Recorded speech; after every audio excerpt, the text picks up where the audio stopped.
Halo semua, selamat datang di Disket Otak. Saya Bajok, seorang suami dan ayah dari satu orang anak perempuan berusia 26 bulan. Pada kesempatan kali ini, saya akan membicarakan satu hal yang sangat utama dalam penerapan Montessori, yaitu lingkungan yang disiapkan. Atau biasa dalam bahasa Inggris kita sebut sebagai prepared environment. Hal ini sempat saya mention dalam episode sebelumnya, yaitu terkait 3 elemen utama dalam penerapan Montessori, yaitu anak, orang dewasa, dan lingkungan.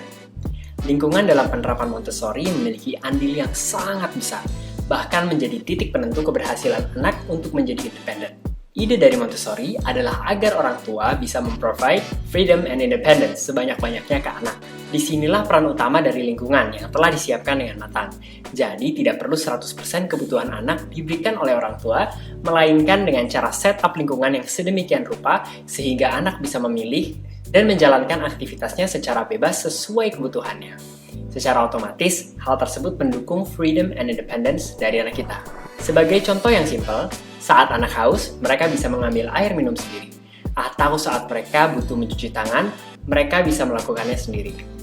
Berikut adalah beberapa hal yang dapat kita lakukan untuk menyiapkan lingkungan bagi anak secara Montessori yang kami sendiri telah terapkan dalam rumah kami. Area pertama yang perlu disiapkan adalah lingkungan beraktivitas bagi anak, atau bahasa yang lebih umum biasa disebut dengan ruang bermain. Dalam lingkungan Montessori, rak menjadi salah satu hal yang paling esensial, bahkan biasa menjadi trademark dalam penerapan Montessori.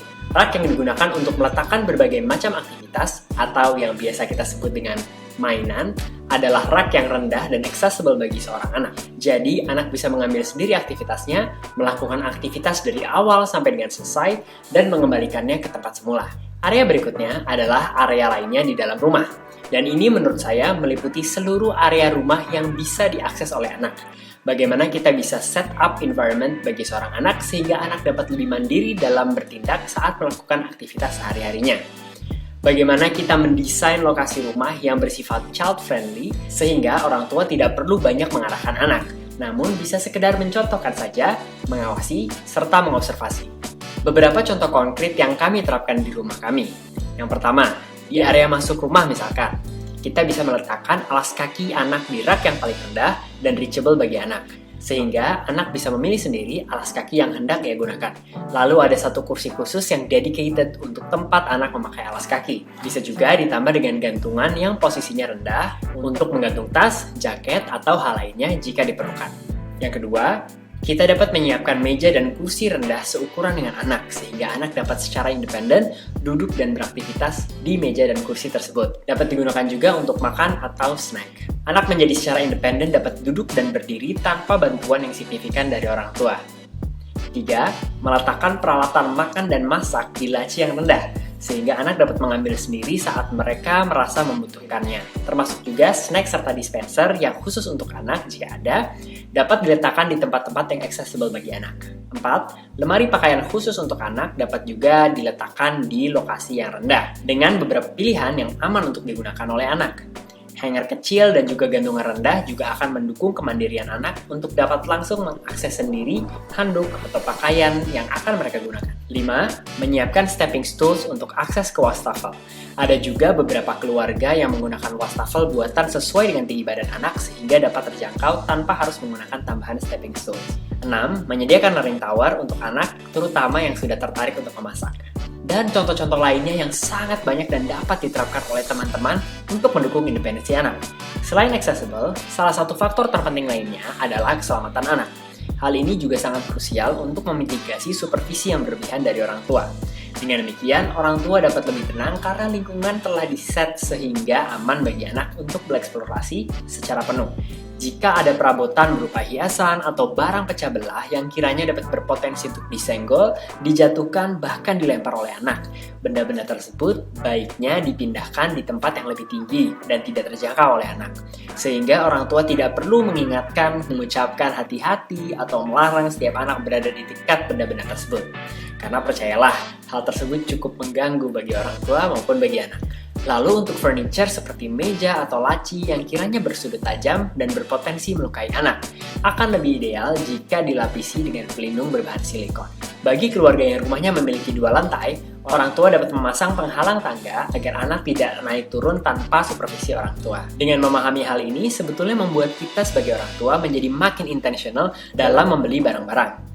Kita akan lebih mempertimbangkan aspek safety dan apakah kiranya dapat mendukung kemandirian anak atau tidak. Goal kita adalah untuk membuat yes space, yakni ruang di mana anak dapat bereksplorasi secara penuh tanpa larangan yang berlebihan dari orang tua. Hal ini dapat sangat meminimalisasi konflik, mengingat lingkungan yang sudah disiapkan untuk dieksplorasi, sehingga orang tua dapat lebih santai, duduk bersandar, dan menenangkan diri sambil minum kopi juga boleh. Serta melakukan observasi yang objektif dan penyesuaian atas kondisi lingkungan dalam hal dibutuhkan. Dan tentu saja ini merupakan hal yang sangat dinamis, sehingga penyesuaian atas lingkungan akan selalu berjalan setiap saatnya. Disesuaikan juga dengan tumbuh kembang anak itu sendiri. Tidak juga merupakan satu jargon yang super relevan dengan lingkungan yang disiapkan, yaitu a place for everything and everything in its place. Dalam rumah yang menerapkan Montessori, akan sangat ideal jika seluruh barang ada tempatnya dan seluruh barang pada tempatnya. Dari mulai aktivitas berupa mainan, rak-rak untuk storage, tempat alat makan dan juga alat masak, lokasi gantungan handuk, pakaian, sepatu, dan semua barang terkait dengan anak memiliki tempatnya sendiri dan diletakkan pada tempat yang telah ditetapkan. Hal ini benar-benar membangun sense of order pada anak. Anak menjadi bisa mengetahui barang apa yang hendak mereka ambil dan di mana mereka harus mengambilnya.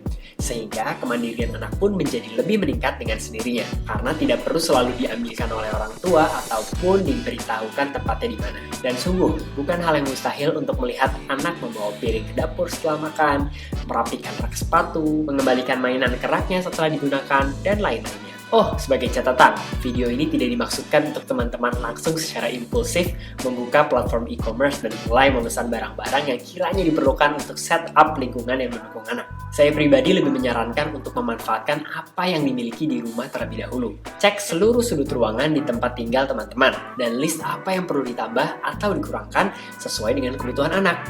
Tentukan barang-barang yang worth untuk dibeli dalam rangka investasi untuk anak.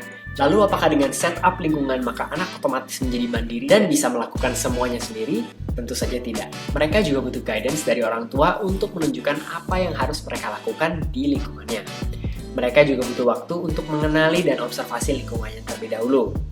Mereka perlu adaptasi dan mulai mencoba bereksplorasi dalam lingkungan sampai akhirnya menjadi mandiri dan percaya diri untuk melakukan kegiatan secara independen. Take your time, jangan merasa gagal terlalu cepat jika anak belum mau mencoba. Terkadang anak juga butuh pendekatan dengan lingkungan yang ada di sekitarnya.